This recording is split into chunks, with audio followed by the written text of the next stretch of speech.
with Lita. Can't believe we're spending this morning, Friday morning, with Lita this way.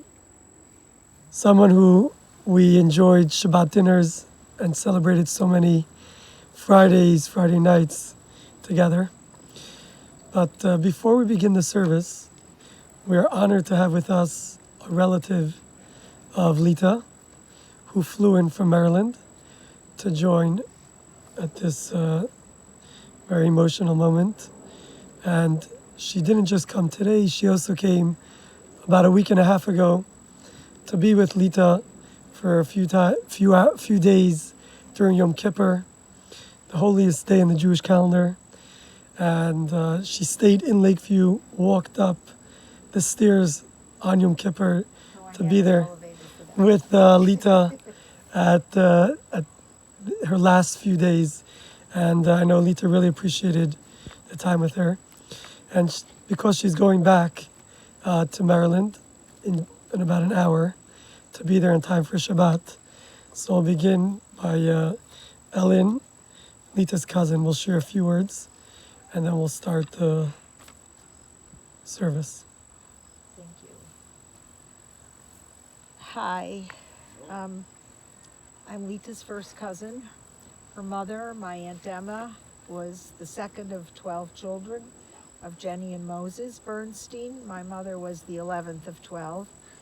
We have a bit of an age gap, but I know this isn't true to the extent that we are actually from one set of parents, but she is so close to me in so many ways that I feel like she's the closest person that I've ever known in my life to myself, and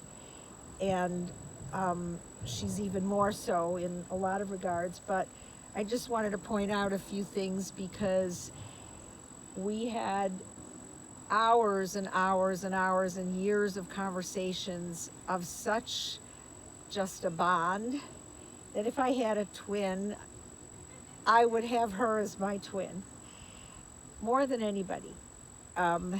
Just to start, we both loved our families very much. We both married doctors, and we both ended up being single at a young age. I have a daughter named Jenny, and we both named her after the same bubby, Jenny Bernstein. She had Jennifer, of course, who's unfortunately so young and passed away. We both love learning, and she was one of my inspirations in having my law practice. She was not a tax lawyer and I'm not a litigator, but we were just cut from the same cloth because we loved the law, and she was my confidant about a lot of things. She also got to know Rabbi Hertz and Rabbi Kutlarski, and so I was raised in a religious home, and she became more involved from their behest. She loved the Chabad, and that was such a sense of pride for her. In fact, she had just started Hebrew lessons 2 weeks before she got sick, and we were going to do it together. She was going to tell me on the phone what she was learning. It was so sad that she didn't get to do that again, but the will and the passion was there. She said that Aunt Emma actually had a set of Talmud, of Gemaras in her closet. Now, I don't know if she ever mentioned that to anybody, but there was such a bond. She loved my grandchildren. She was not able, for obvious reasons, to have her own, although she was like an honorary grandmother to mine. She listened to their compositions and heard all the stories. And I poured my heart out to her about everything. And I think we kind of felt we had similar struggles at some point. We both had second careers, which was law. So we went through a lot. But she was my cheerleader. And I don't know why she would say this, but she would tell people about her smart cousin who's a tax lawyer in Washington, D.C., and they believed her, whatever reason. She was the most brilliant one of the most brilliant people of all that I ever knew. She had everything, like she never lost her personality, her memory, her wit, her insight, her love, her connection to people. And I was so happy that I got to see her. It's 2 weeks ago today that I left. I was there just by a stroke of luck. She said to me in a conversation, which she could barely speak, she said, "You didn't come." And I had a dagger through my heart. And I thought about it, well, it's going to be Yom Kippur in a few days, and I'm going to have to figure this out. But I did call a cousin, and they said, stay in Lakeview. The hospital's in Lakeview. Miraculously, I have a friend there, and there's a synagogue right there. And that's what the rabbi was saying about going there. And I think of all the memories I have, this is the one that I'll never forget. When I came on Tuesday night, the first thing she told me was that she was going to hospice on Wednesday. And I said, "You're not. I'm not seeing you in hospice." And I don't know if I had the authority to say anything like that, but I couldn't let her go. I just couldn't. And remarkably, she did better on Tuesday night. She did even better on Wednesday. And then Thursday, I came on Yom Kippur Day, and it was a lot of things to overcome, but I spent the rest of the afternoon with her. And she actually agreed to listen to the whole story of Jonah and the whale, which is the Haftorah on Yom Kippur. And it's like a whole story. It's a beautiful story about faith in God. And she listened to the whole thing. I stopped every half a page. "Do you want me to go on?" Yeah, she wouldn't, she would nod her head. And then I actually said Shema Yisrael with her. She said it under her mask. I could see her lips were moving. And I asked her Mechila, which is forgiveness for anything that I've done that hurt her, or anything that I might have done wrong regarding anything in the year. And she asked me the same, but through a mask and sort of nodding her head. And the last thing that happened was, I'll never forget this, is that she couldn't talk at that point, but she did this. She held her hands up in the shape of a shofar, because she knew that was the thing that you had to do at the very end of Yom Kippur. I didn't even think I said that, but she figured it out, and she said, "Go." And I cried all the way back to the synagogue, and I couldn't let her go. But she told me to leave, and that was actually the end of the visiting hours. But that's like my last time seeing her. We held hands much of the time. She was just all there. She just couldn't speak because of that darn mask on her face. But I know she was suffering, and I know that she couldn't do anything more, and they really couldn't do anything more, apparently. I never believed that, but that's what they said. So that's my love, my bond, my closest person of anyone, who knows my whole life, because she was there when I was born, and we all grew up in Chicago on the South Side also. And I would do anything to help if I could, but it just got in God's hands, and I guess there's nothing more we can do. But we can keep her memory alive, and we can tell stories about her kind heart, and all of the wonderful generosity that she showed all of us. She had generosity of spirit, would come to help if she had to, she just always knew how to make a person feel good, feel welcome, feel appreciated, feel loved. And despite all the tragedies that happened to her, she was a person with spunk and joy in life, and she really did live joy to the fullest. Sorry that she had to suffer, but I think she lived her 89 years. She lived them pretty well, given everything else. And I know she loved her friends, and I know she loved the family, and they were very dear to her heart. You all have done so much for her, and you've done for me, because when I came, I told everybody I'm staying and nobody else is going to come in my way. But I did apologize to Jean for that. I just needed to have those hours and days, and I'm just grateful to God that I had time with her. I wish there was a lot more time. Actually, on Wednesday, she said to me, she was feeling so much better. She said, "When I get better, I'll tell you that story about the lawyer." That was really heartening. Anyway, I'm grateful to the rabbis, because they gave her so much in life to have a solid belief and to be participating, and she loved them. And they just did so much, and she enjoyed being with their families. They invited her again and again and again and again. So she was a very blessed person in those sense, in that she had friends, she had rabbis, she had family who adored her.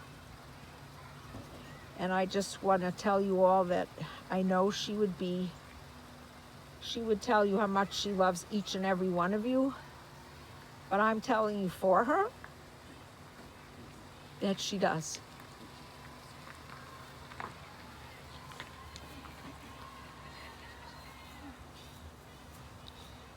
Ellen, Hashem should continue blessing you to keep Lita's life, as your connection was so deep and so similar, to keep it alive. And I know Lita very much enjoyed, and when I told her that you're coming in, she said, "Oh, Ellen will come and make all the doctors crazy." She said, "Ellen will come and she'll keep us entertained." So I know Lita really enjoyed spending time with you, and just want to wish you to have only happiness. I know you're leaving shortly, and it's a special thing for Lita that you're able to fly in just to be here and to go right back, and she'll be able to celebrate many times.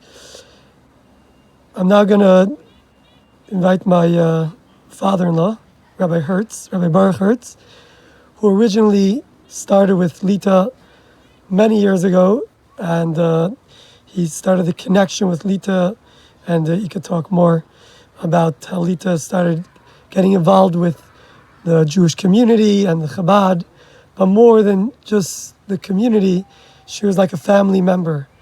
My children would call her Bubby Lita, and just a few weeks ago, my son was talking with her, and it was a beautiful sight.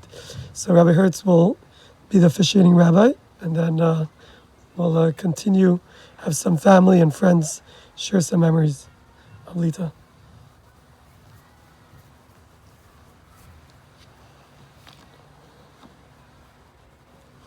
Thank you, Rabbi David. It's painful, now to give a farewell to Lita, who meant so much to us. Ellen, your words were so meaningful, and she really adored you. And to her, you were not just family, but family plus. I'll first just begin our relationship with Lita, how we fall into this picture. It was close to 17 years ago. We, in addition, we started off a new program, which, in addition to my main congregation in B'nai Ruvain, which is in West Roses Park, we had this program in the area of East Lakeview area, or Lakeview. And it was in the building of Park Place Tower, which is 655 Urban Park Road. We had some Shabbat dinners and some classes, and we sent a mailer out in the community to the buildings around. Anyone wants to join. We had this Jewish program. It was a JLI course, a worldwide international course. Whoever wants to join this class. One of the people came in was Lita Brody. Honestly, the minute I saw her and spoke to her, I saw there's a radiating light in this woman. Sometimes you meet people and you meet people. And sometimes you meet people who have so much glow. If I would not even know her life story, I would say that she has everything going for her. She looked so happy, so positive, so forthcoming. It was unreal. I remember telling my wife, there was one woman who was, we came home, we discussed the class, and I mentioned there was a woman I met, it's a wonderful woman. She met, this Lita Brody. And then subsequently, a week or two, we sat down once after class and we spoke a little bit. And she started telling me a little bit of her life story and her journey. And why I'm saying this in this format is because I've never seen, I've been in the rabbinate for more than 30 years, somebody as positive as her, who you would never believe she had a worry in her life. You would never even believe that all she cared about is everybody else. Like she had everything going for her. Sometimes when we have our whole life taken care of, we have space for a little bit of good here and there. She lived that way. Like just everything was good to her. She had the best life possible. And, I know the group here is dear family and friends. Lita struggled. Not an easy life, how we would see it. But she didn't see it that way. And that's what's special. That even when she spoke about Jennifer or anything she spoke about it in the most positive way. She spoke about it like the years spent together, the positive piece of her life. She looked at all those components as the biggest gift in life. About her sister, about her niece, about her cousins, about her friends, and that amazing piece, before I talk about her cultured personality and her knowledge, I think struck us heavy. She passed away on the most joyous day of the year in Jewish calendar. It's called Simchat Torah, when we rejoice with the Torah. The word Simcha. It's the happiest day in the Jewish calendar. It's not a coincidence. It's not a coincidence. Because Lita was all about joy. She lived her life with joy and left the world with joy. I have no doubt in my mind that she is going to bring a lot of excitement and happiness up there. Because Lita was someone about joy. And when I came home, I'll tell you, I told my wife, we spoke about my wife, and she started coming to our house for the way and getting to know our children. Thank God we have a family of 11 children. And she started knowing our children. She knew them by the first names. She took interest in the children. She started coming by on Shabbos to the community, making friends. She said her name was Chana. My wife let her be healthy and well. Her name was Chana. Chana means special. Chana, by the way, was a famous person in the prophets, who actually Chana went and prayed, taught us the power of prayer. The Talmud says Chana was a woman that had no children. And the Talmud says she came to the temple. It's in the prophets. In the prophets and she came to the temple and she cried. And the priest in the temple, his name was, the priest, Ehrlich, said, "Why are you crying? It's not a place to be. Maybe you're drunk." And she says, "No, I'm not drunk. I'm just connected to God. I have a need." And Chana is a very special name. Chana is a name of prayer, of connection. And my wife shares a name, and we always joked about it. Little did I know, she also carried a second name, Leah. And Leah became the other part of Lita's life. Because as things grew, my daughter, a second daughter, Leah, with a lovely husband, Rabbi David, they're doing a remarkable job, built a whole community in the area. It took from something small and turned into something big. That was my daughter's Leah's second name. And one of the people, I remember when we kind of brought them into the scene, and they took it to a whole new level. I turned to David and Verlea and we said, you want to know one person special? We'll talk about everybody else, but there's one lady who is going to bring so much life in your place. She has that positive energy in life. And David will testify, and his wife Verlea will testify, that Lita brought so much happiness.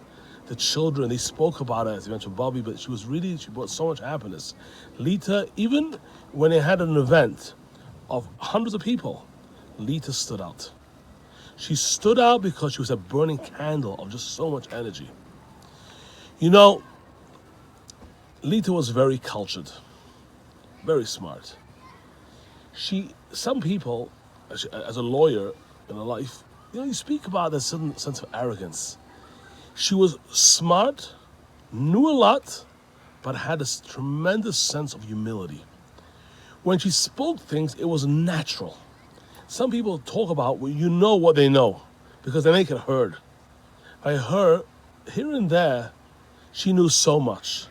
She was so intellectual and so insightful. Didn't talk a lot, but whatever she said was of value. Every word was measured. Every word had some meaning to it. Every word had it was either to make someone feel good, to get into an intellectual conversation. She carried a lot of weight in her opinions. She was clear in life. She knew exactly what she wanted. She understood the world around her, and there was no pushover. She knew exactly the rights and the wrongs in life, the good and the bad. She knew all the positive. So, I was talking on behalf of myself and Chani, Verlea and David, and all our family, as well as your friends. It's a real loss. Lita poured a lot of light in the world, but there's no question that the 89 years of her life that she lived was a life full of light. Some souls come in the world and make this impactful difference, which lasts forever. We are living in a world where, in a very special era, and we have to bring in goodness and kindness in the world. And sometimes God sends us these shining lights in the world who bring in so much kindness, so much joy, so much light in the world that it doesn't go away a day after she passes on, a year, but stays on for generations. Because the goodness, the people she touched, the people she made feel good. Chani was telling me so many times, Lita never spoke about herself. She always wanted to know how someone else was doing. How are you doing? It's about somebody else.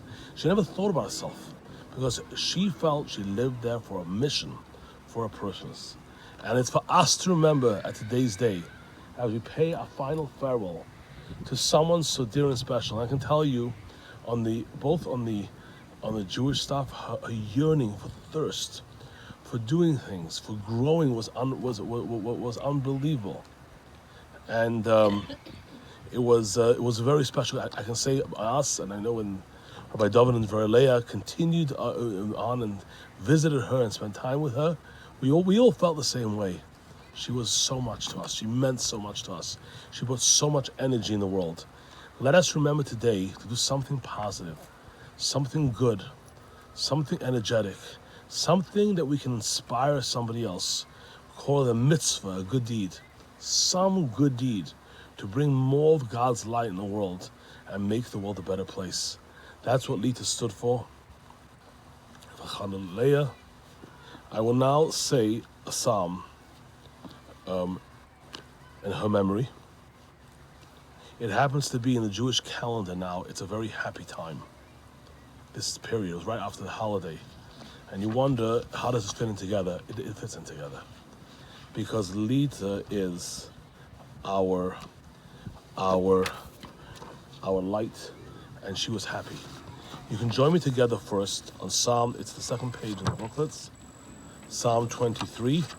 We'll say it in English, and I'll say it in Hebrew also.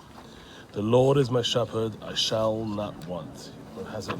He makes me lie down in green pastures. He leads me beside the still waters. He restores my soul. He lays me the path of righteousness for his name's sake. Yet though I walk through the valley of the shadow of death, I fear no evil, for though you are with me, the rod and the staff comfort me. They prepare a table before me in the presence of mine enemies. They anoint my head with oil, my cup run over. Surely goodness and kindness shall follow me all days of my life. I will dwell in the house of the Lord forever. I'm going to say it in Hebrew. Mizmar David Adonai Ro'ele Echsav Ben Esdeshia Ritzeni Amamei Menoch Zeleni Nafshi Yoshev Yechein Magasem Al Shemai Gam Ki Eilach Geitz Al Maves La'ir Ra Ki Ato Imadi Shetach HaMashantecha Hei Menachmoni Tarech Lefon HaShulchan Neged Seirai Tishanto Hashem Reish HaKos Ravaya Ach Tov Chesed Lefon Yichlam Yechayai B'Shavti Yeveis Adonai La'irech Yamim. I just want to say a piece, one small piece from King Solomon, which is very meaningful, which it says, Sheka hachein, v'hevel hayofi, isha yiras hadayna hitisalal, tnula mipriya devi halama sharmasel. You know, in life, grace is false, beauty is vain. Give her the fruit of her labor, and people will praise her for good deeds. Lita will always be remembered for those good deeds. And it's those good deeds that we are going to do in her memory. I know she does not have a formal shiva, but the shiva is that people will do things positive in her and help her soul's elevation. I'll now pass on to Rabbi David.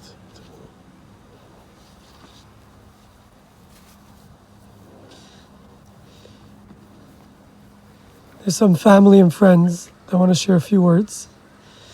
And Jean, come. Yes. Yes, of course. I was at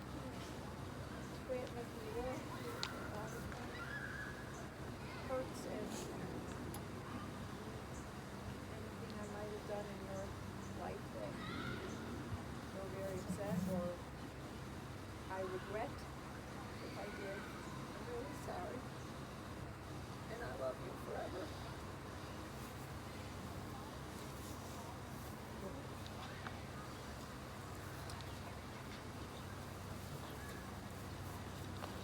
Hi, good morning everyone. My name is Ruth Coffey.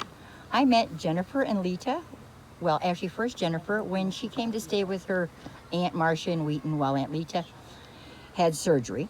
Aunt Lita moved to Wheaton, where I grew up, for about a year but didn't like it, but Jennifer and I were friends forever. And I have to say one important thing. My grandmother died, my father's mom, when I was 14. And my mom didn't have the money and my dad didn't have the money. And I was going to hitchhike. You know, 14, yeah, sure, I can hitch all the way all to Tennessee. Nothing will go wrong. So Aunt Lita sat me down and she said, Ruthie, she said, you know, you can get raped, you can get murdered, you could get da-da-da-da-da, and named all these things. And because of her, I did not hitchhike. And it's very unusual because, you know, at 14, you know everything and you're going to do everything. But Aunt Lita was like another mother to me, and Jennifer was my best friend until she passed away 22 years ago. We had a lot of fun together, and Aunt Lita was included in a lot of our fun. And Aunt Lita was just a joy to know, and Jennifer was also. So I want to thank everybody for coming. It was amazing. And come on. You want me to stay up here with you? Okay. Okay, I'm going to try and do this without getting too emotional. I'm Italian, so it happens. Lita has been my best friend for a very long time. I think I know her longer than I have known anyone in my life. We've been friends for 30 years, and she has been we have had some of the funniest times. We've gone through some difficult times, and we have had more laughs and more headbutting than most people could think. Lita and I definitely had a banter, but I think we loved each other very much. We accepted each other, and I just know, I'll just relate this because it struck me this morning. You know, Lita and I always had disagreements about who was right. And if you know Lita, there was never a question. She was always right. And thank you. And I, of course, am of the same vein, so I'm always right. So we always had fun with that. But when the time came, it was always like, you're going to see. The last thing she said to me was, in 6 months, you're going to see that I was right and you were wrong. So I said to her the last time I went to see her at the hospital, I had a conversation that I'm hoping she could hear. And I said, okay, I think I'm right, and I'm going to wish you everything that I believe in. And then when the time comes, we're going to discuss it, and you're going to tell me that I'm right. And so this morning, I was sitting in the living room getting ready to come here for this situation, and I said, how is it? I said, am I right? Was I right? And with that, a shelf fell off my kitchen wall and shattered everything on the floor. And I said, well, you don't have to be that angry about being wrong, So I felt a little bit good about that. But I think that I will miss her forever. She was a wonderful woman. She did wonderful things for people. But she was my family. So I thank all of you for coming, and I know that we all love her. So anyway, have a wonderful day, and let's just wish her peace and carry on good deeds in her memory.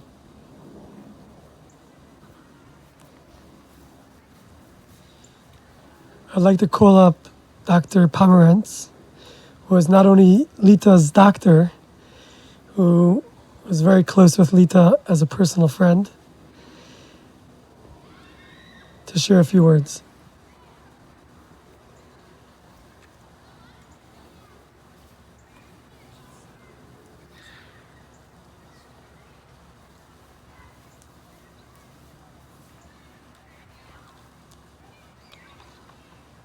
I really wasn't intending to speak today. Lita was my patient, as Rabbi Kozlowski said. She was a very dear friend, I felt, and she was my friend before she was my patient.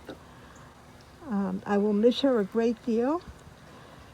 She always told me what I had to do and where I was supposed to be, and I was supposed to take a course with Rabbi Kozlowski, and she made sure I got there, and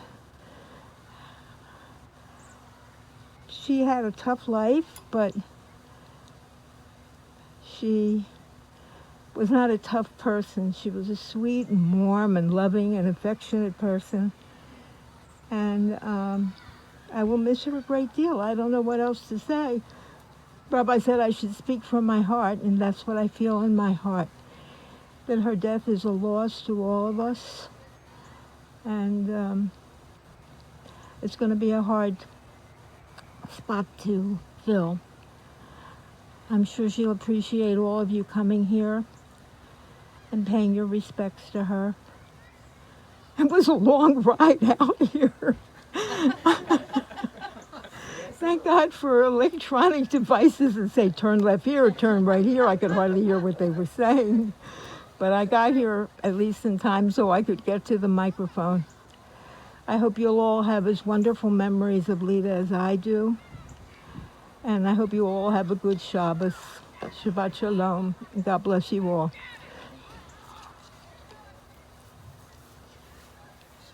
Is there anyone else that would like to share a few words?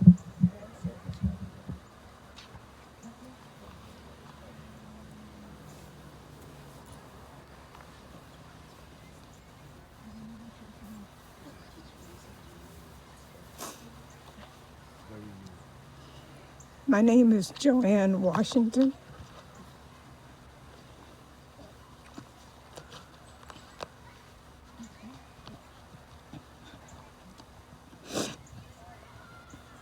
Sorry. I met Lita about 5 years ago in a jewelry making class. That's something we had in common, and I'd like to say that many of the people would like to have been here today. They couldn't make it,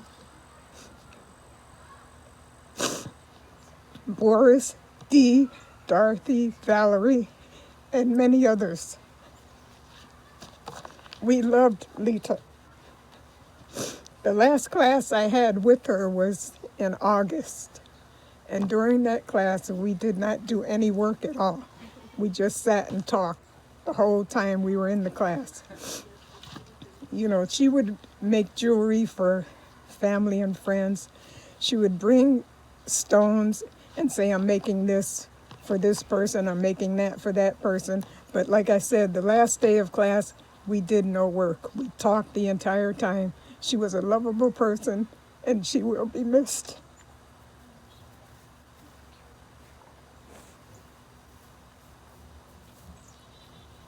Thank you. Anyone else from the family, from the relatives, would like to share a few words?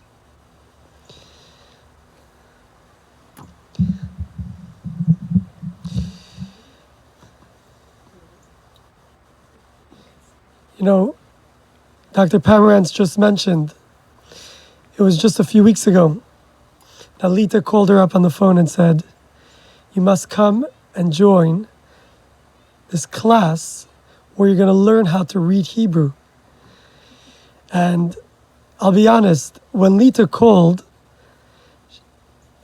always answer the phone. But I didn't expect, her to say, I'm interested in learning how to read Hebrew.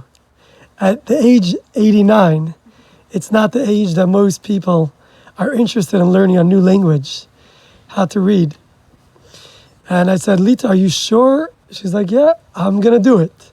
I'm going to learn, and I'm going to perfect. We'll be able to read before Rosh Hashanah. And I'm not only coming myself, I'm bringing someone with me.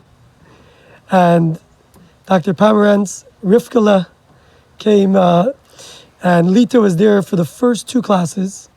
And then the third class, she didn't show up. So I said to the group, I'll record the class. I'm not sure what happened to Lita. I believe it was that day that she went to the hospital. It was a Wednesday. And then we heard that she was in the hospital. But just so many memories of Lita, her coming to our home, her coming to our center. You see, for many years, we lived and we ran all the Jewish programs in the building right next door to Lita's home. So it was very easy for Lita to just walk over. And in her later years, she came with a walker.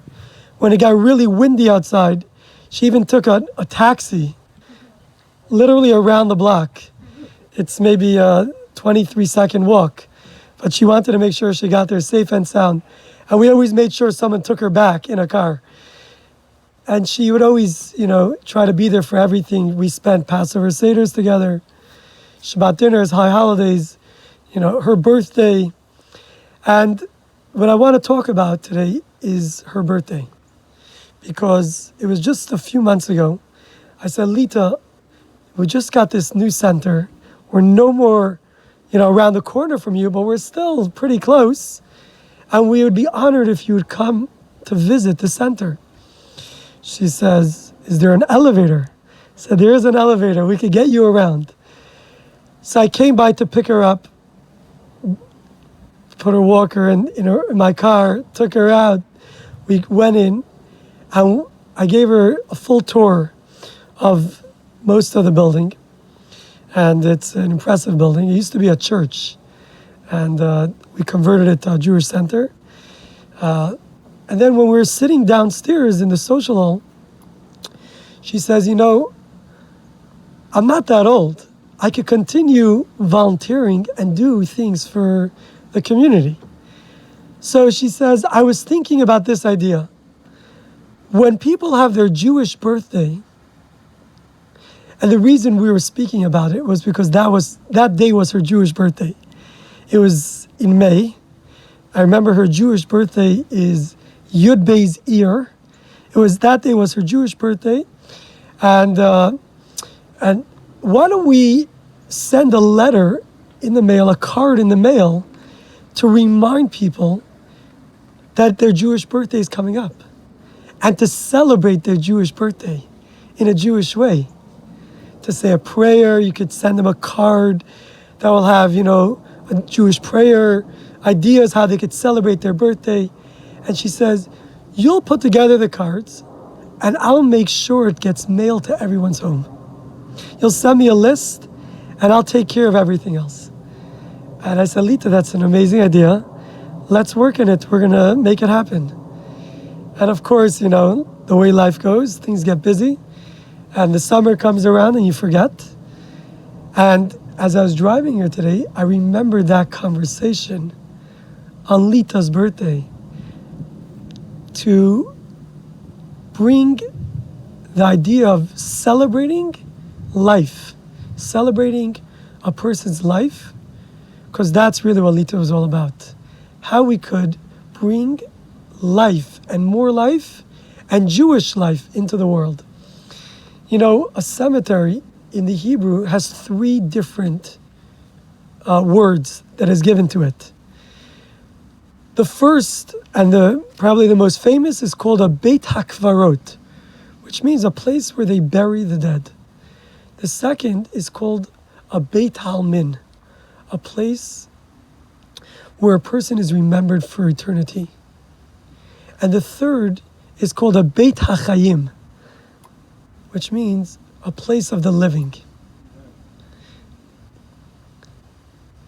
These 3 terms really represent different parts in a person's life.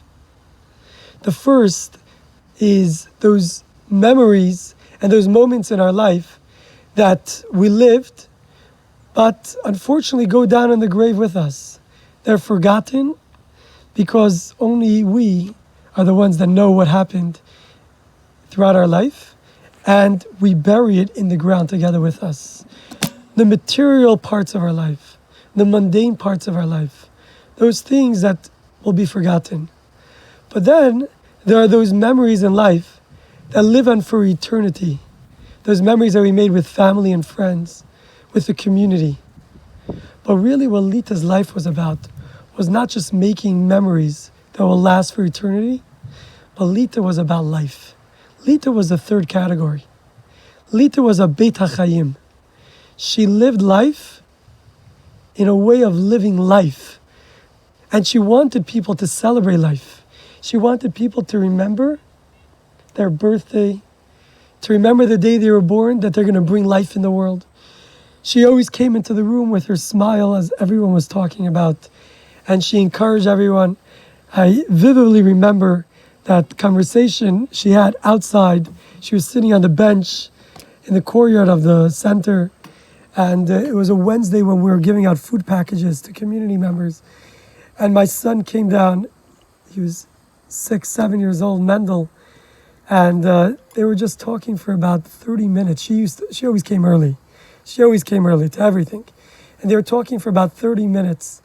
And as we walked in together, she said, Mendel is so sweet. Mendel would always call her Bubby Lita. And, Mendel will definitely miss her, as well as our other children. And as my father-in-law mentioned, she remembered everyone's name in the family by name. When we went to visit her about a week ago, together in the hospital, and we said the Shema, we said the final prayers with Lita. I remember she was just talking about each of my brother-in-laws and sister-in-laws. She remembered each one. She remembered where they lived. And one of my sister-in-laws, Ita, got engaged, and she was getting excited to dance at the wedding. We were talking about dancing at the wedding in about a month. And Lita's life was just to dance. And we wish Lita to be a blessing on high for all of us here. And I'm sure this was her wish, to be with Jennifer and to be with her twin sister. And they're reunited. They're reunited not just with the family that's here, but also with her parents, Beluma and Herschel. And because Lita's life was life, the one thing that Lita was to encourage people to do something in her memory, because she unfortunately doesn't have a child that's gonna continue her memory. So we are her children. We are perhaps even her grandchildren, could say about myself, probably the age of her grandchild. And Lita would always come and light the Shabbos candles. And what I brought with me today, you might have seen me carry a bag, was something that she gave to me 1 year ago, almost to the day. She came and she said, Rabbi David, I want to give this to you because I know you'll use it and you'll appreciate it. But I brought it with me here today because I know that really the next generation in the family, really that's where it belongs. And these are Lita's mother's candlesticks. These are 2 candlesticks that Lita gave me from her mother. And I took them out last night. We polished them. And I want to give them to Liz to continue the memory from the family. These are Shabbat candles. Every Friday before the sun would go down, Lita would light a candle to bring in the Shabbat. And this could be something that we could continue her memory in the family and her life through doing a mitzvah, that she's not just going in the grave, Beit HaKvarot, she's not just remembered for eternity, but she's remembered with life. With a mitzvah, we're going to bring her life in the world through lighting these candles. And Liz, please come. I want to give you these candles with Lita right here. I know Lita would be so honored to know that you're taking these candles. And in the bag here I have some candles you can put inside. And there's also the blessing, what to say. And every neighborhood takes in the Shabbos a little bit different. But over here in the card, they have different locations in Chicago. And it's within 2-3 minutes. You could see the time for Schaumburg, when to light the candles. And this will bring Lita's memory. This will be the most beautiful thing for Lita. And my father-in-law will now read prayer from King David, and then we'll do the Kel Malay, and we'll say our goodbyes to Lita.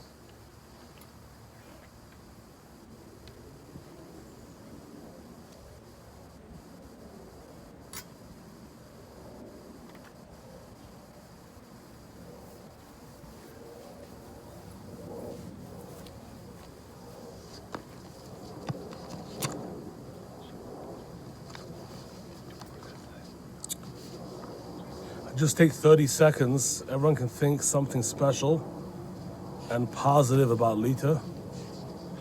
Even those who did not speak, some good thoughts, some good vibe, some happy moment with Lita. We'll stop for 30 seconds.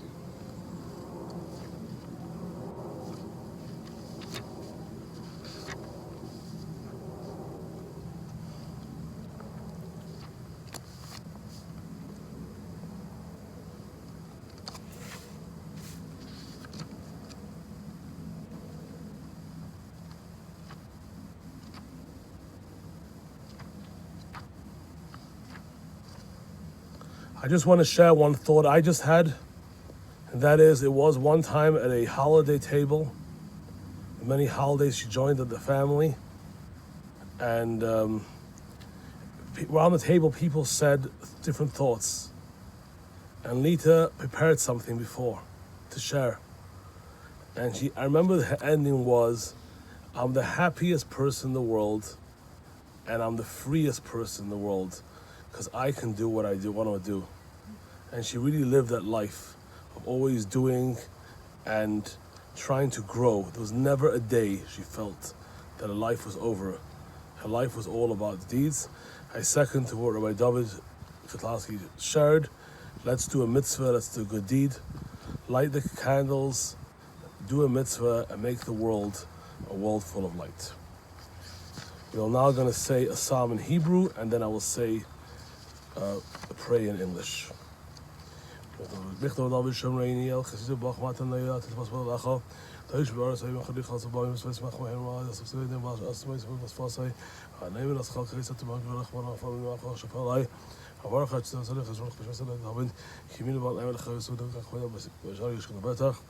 Don't worry about David. She's continuing the class of Hebrew in the world of truth, and I'm sure she's getting more than one person to join. That's my. I'm confident about that. She's getting a group together. God full of compassion dwells on high. Grand, true, rest upon the wings of the Shekhinah on Lita Brody. Chanalea Bas Herschel, whose in the exalted spheres the holy and pure, whose shine upon the firmament of the soul, who has gone to a supernal world. For charity has been donated in the remembrance of soul. May a place be the place of rest and peace in Gan Eden. Therefore may all the merciful one shelter her with the cover of his wings forever, and bind her soul in the bond of life. The Lord is a heritage. May she rest in a resting place in peace, and let us all say Amen.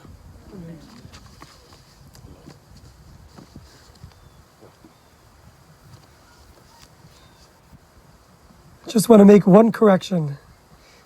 Lita's birthday is Yud Iyar, which is the 10th day of Iyar, and her daughter Jennifer is 2 days later, Yud Iyar. And we met, I believe it was like in between the two. Their Hebrew birthday, although in English it was about a month apart. Lita was in April and Jennifer is in May.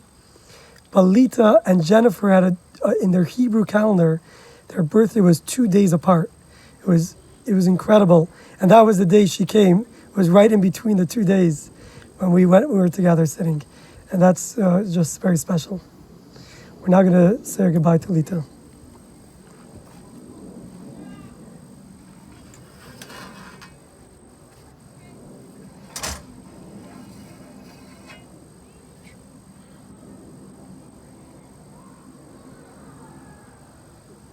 As a custom, we ask forgiveness on behalf of the family and friends. Everyone tried the best to give the best life possible, and in some way, if things were not done properly, we ask Lita to forgiveness, and we know she's forgiving, and pray for all her friends and family.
We arranged for the Kaddish to be said for Lita, for Chana Leah, Bas Herschel, and it's being said every day by someone in Israel. It will be said 3 times a day, the morning, the afternoon, and the evening, as well as on our yard site, our day of passing. That is on Simchat Torah. It's an easy one to remember. And we look forward to dance with Lita before next year's Simchat Torah, with the coming of Mashiach. May it be speedily.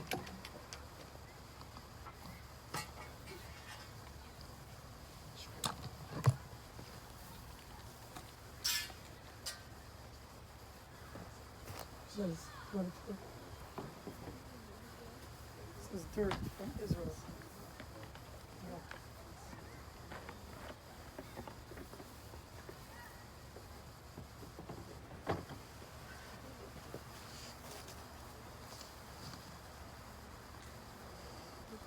There's a small mitzvah of covering, which is actually it's called eternal kindness, because a person can't pay you back. It says when Jacob, his wife Rachel passed away, he covered her, and that's the final bringing to rest. So we'll just cover a few shovels of earth, and this will. Move this out of the way.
This ends the formal part of the service. May her soul have a continued elevation, and may we continue to remember her, Lita, in all her positive ways.